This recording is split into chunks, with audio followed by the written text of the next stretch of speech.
Salam sejahtera saya ucapkan. Nama saya Elvina Rajalani.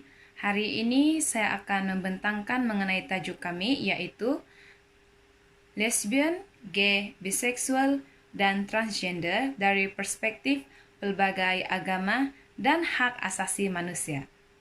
LGBT adalah singkatan bagi lesbian, gay, biseksual, dan transgender, yaitu sesebuah kumpulan yang membentuk satu badan bebas ataupun NGO di luar negara untuk membantu serta memperjuangkan kumpulan yang mengalami kecelaruan jantina. Saya akan menerangkan mengenai definisi LGBT dan perspektif agama Islam mengenai gay. Baiklah, definisi bagi lesbian adalah kaum perempuan yang hanya tertarik kepada perempuan. Manakala definisi bagi gay adalah kaum lelaki yang tertarik kepada lelaki sahaja. Seterusnya, definisi bagi biseksual adalah amalan seks bebas antara pasangan lelaki dan juga perempuan. Yang terakhir, definisi bagi transgender, yaitu amalan songsang dan bersifat bertentangan dengan jantina. Ini merupakan definisi bagi LGBT. Salam sejahtera, saya Naomi binti Larim memegang nomor kad matriks BP 19110425. Saya akan membentangkan sejarah LGBT. Jika kita melihat sejarah umat manusia secara keseluruhannya, malapetaka seks secara songsang bukanlah penyakit moral yang baru. Di dalam Al-Quran, Allah SWT telah menceritakan kewujudan perkumpulan manusia seperti dalam kisah Nabi Lut ES dan kisah kaum kemusnahan seluruh kaum akibat orientasi songsang mereka sendiri. Akhirnya, kaum Nabi Lut ES telah dibinasakan oleh Allah dengan bencana alam seperti gempa bumi yang kuat dan hujan batu sehinggalah menghancurkan kota Sodom.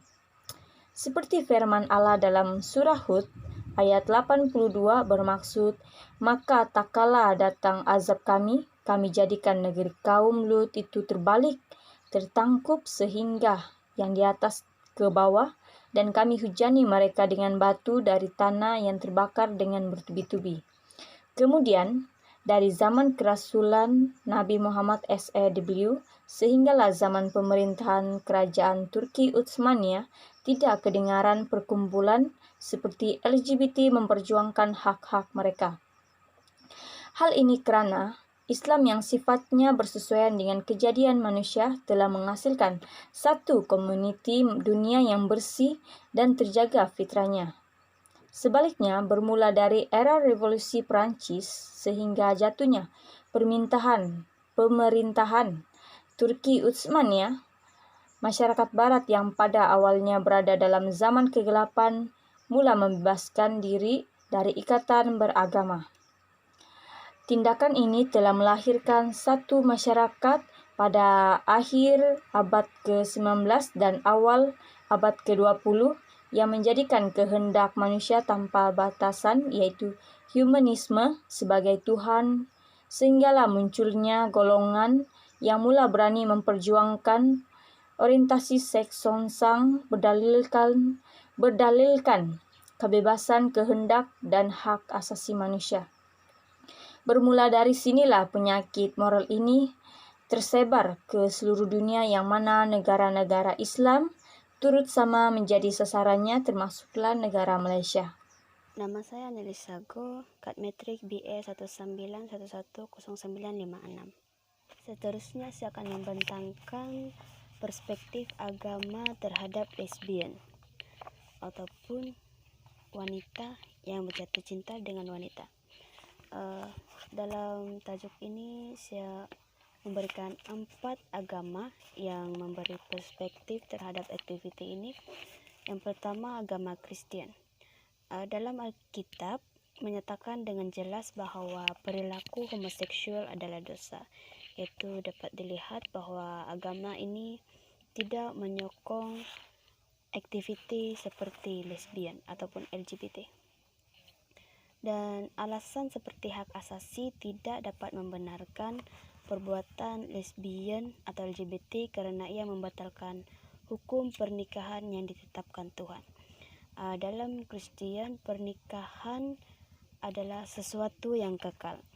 Jadi sekiranya seseorang individu itu bernikah dengan seseorang yang sesama jenis dengannya, ataupun wanita berkawin dengan wanita, pernikahan itu dianggap tidak kekal, ataupun dia dianggap seperti berzina, karena agama ini melarang umatnya daripada bercinta atau berkawin antara sesama jenis.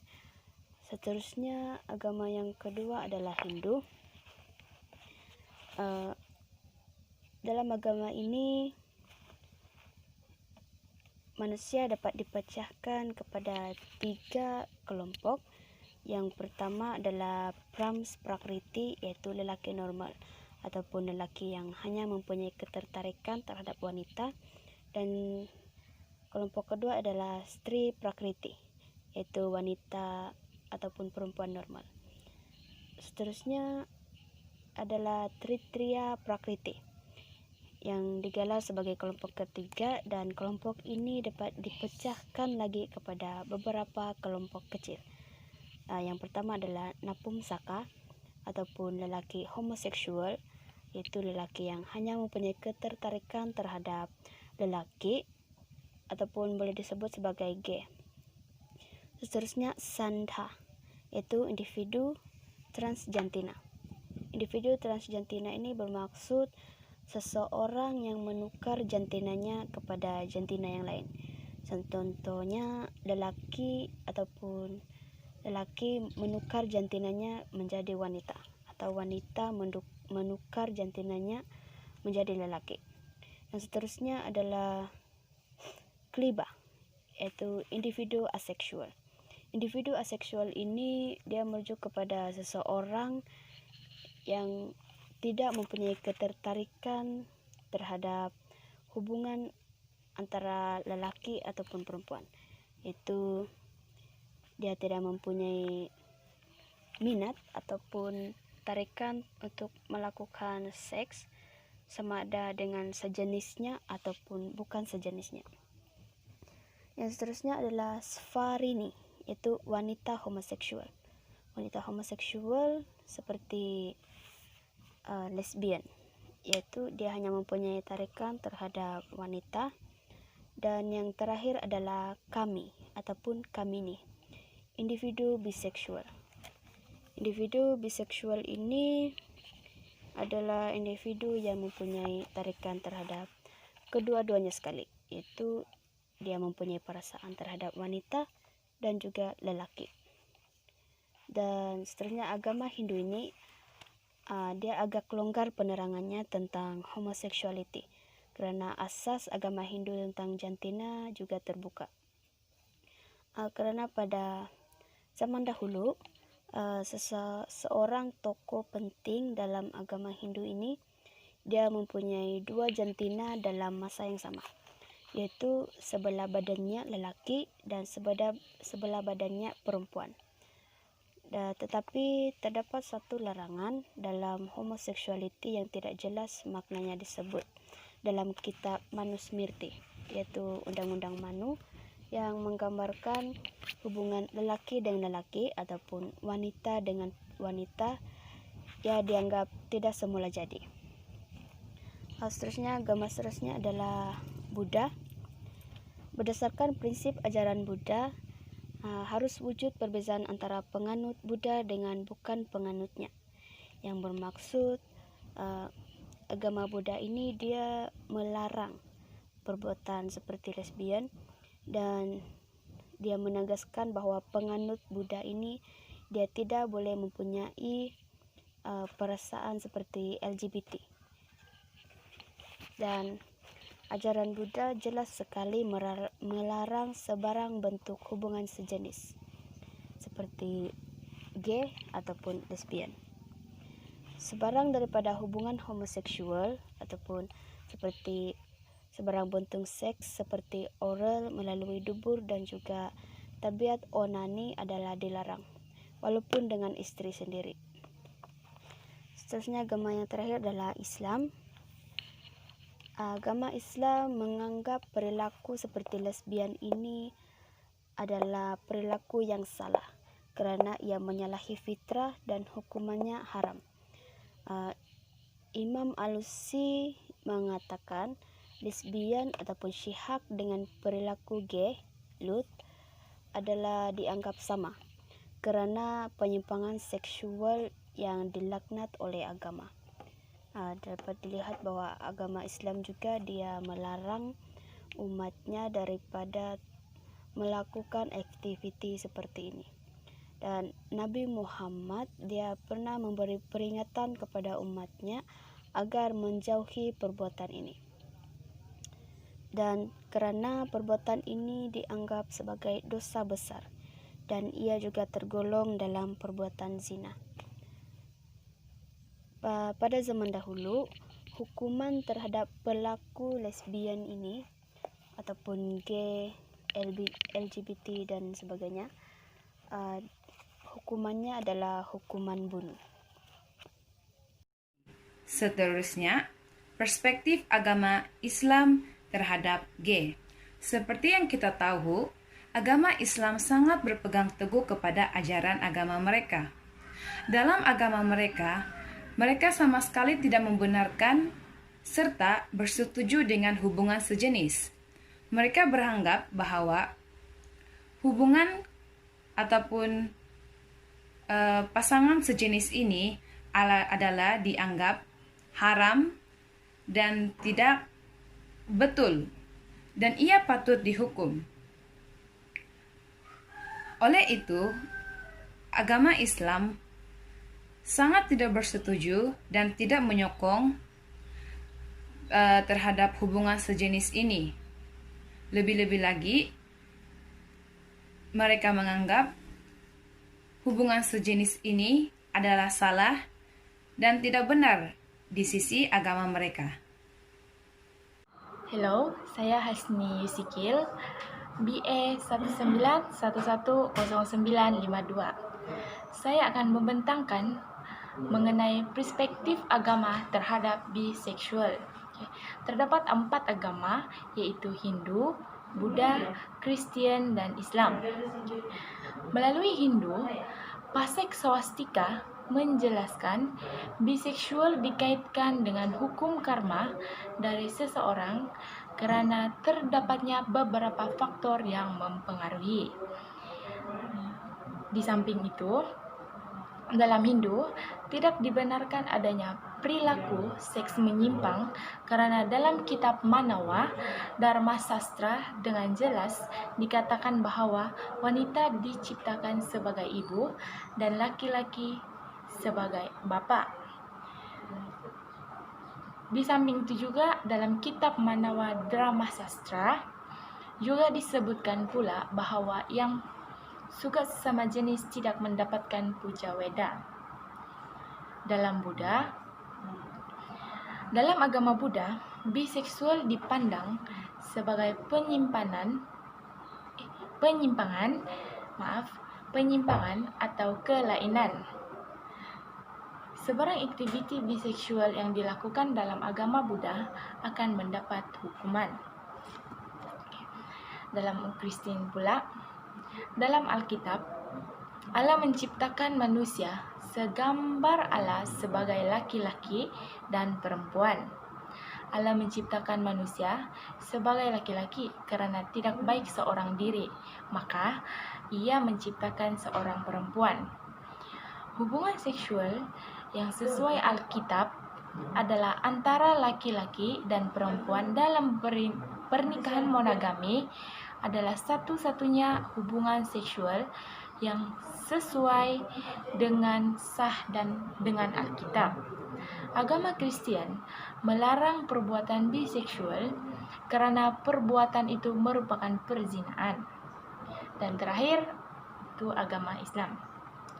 Dalam Al-Quran menceritakan kisah kaum Lut yang dimusnahkan oleh kemurkaan Allah kerana mereka terlibat dalam nafsu, perbuatan keji antara manusia.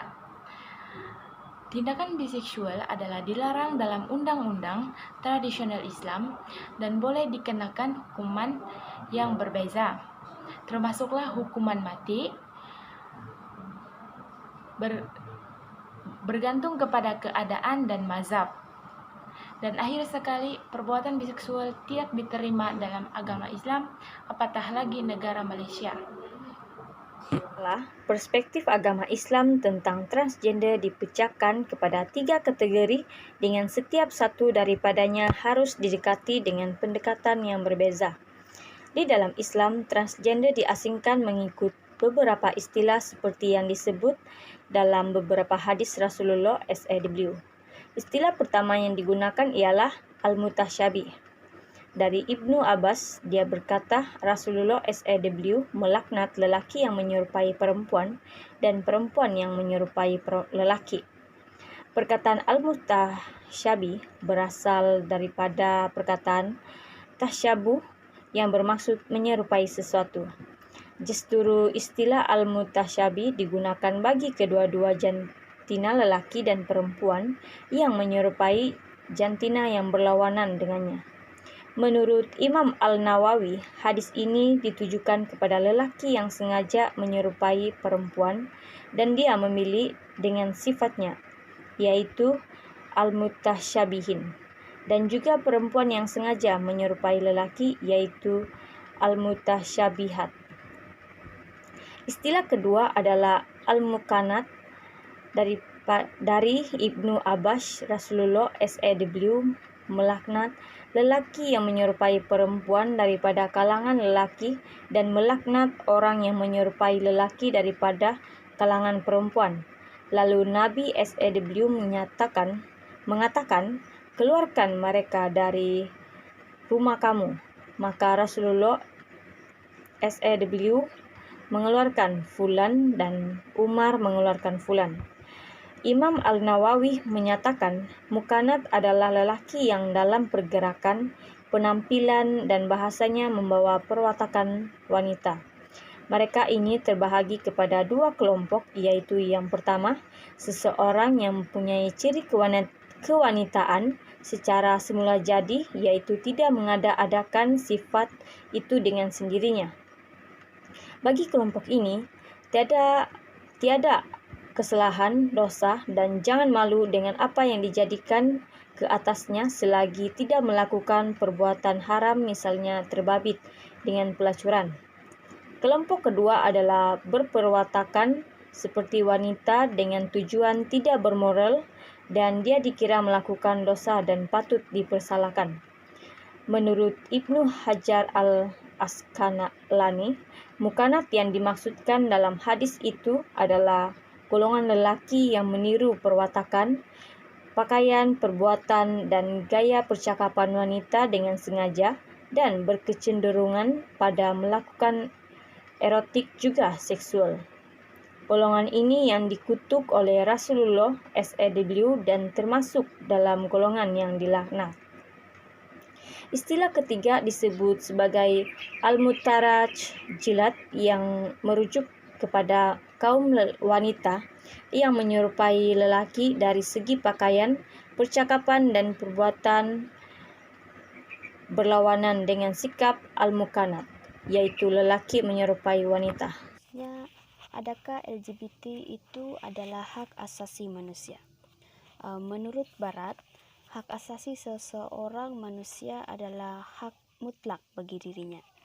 Dan pemikir Barat lebih cenderung mengaitkan hak asasi manusia dengan kedaulatan dan kebebasan individu itu semata-mata.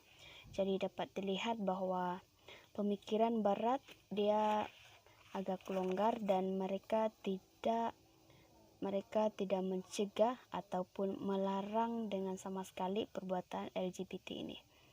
Tetapi menurut Islam, hak asasi manusia itu bersifat tidak mutlak. Dan hak asasi manusia dalam pandangan Islam dia bermatlamat melindungi maruah dan karama insan.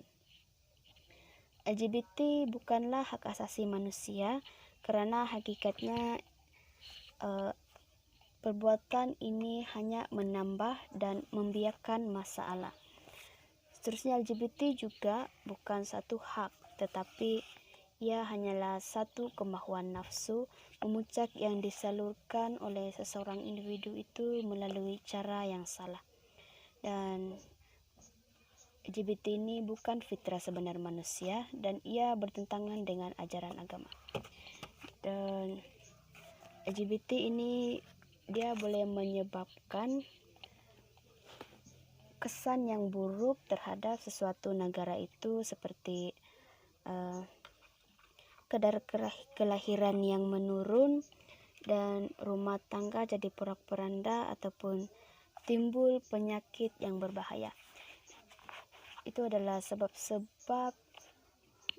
antara sebab mengapa aktiviti LGBT ini tidak digalakkan oleh agama Islam dan juga beberapa agama yang lain. Sebagai kesimpulan, sesungguhnya LGBT merupakan suatu perbuatan menyimpang dari fitrah manusia. Namun begitu, kita mestilah mampu menjaga diri dari perbuatan-perbuatan menyimpang tersebut.